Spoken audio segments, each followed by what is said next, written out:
नमस्कार मित्रांनो, आज सकाळी मी आणि माझा भाऊ आम्ही दोघे पवनीला जायला निघालो होतो.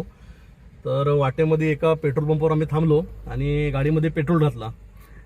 पेट्रोल पंपच्या बाहेर निघाल्यानंतर काही दूर गेल्यानंतर गाडी आपोआप बंद पडली. आम्ही भरपूर प्रयत्न केला गाडी सुरू करण्याचा, पण गाडी काही सुरू होत नव्हती आणि पिकअप सुरू झाल्यानंतर पिकअप नव्हती पकडत. तर मग एका मेकॅनिककडे आम्ही दाखवलो आणि मेकॅनिकला दाखवल्यानंतर त्यांनी सांगितलं की आपल्या पेट्रोलमध्ये पाणी पण आलेलं आहे, म्हणजे पेट्रोल आणि पाणी मिक्स होऊन तो टँकमध्ये गेला.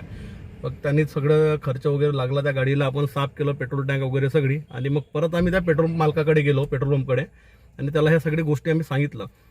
तर त्यांनी दिलगिरी व्यक्त करत आणि त्याच्याकडून जी चूक झाली ते गोष्ट व्यक्त त्यांनी ॲक्सेप्ट करत जेवढा रुपयाचा आम्ही पेट्रोल टाकलं होतं तो पेट्रोलचा पैसा पण त्यांनी वापस केला आणि गाडीला लागलेला खर्च सुद्धा त्यांनी आम्हाला दिला.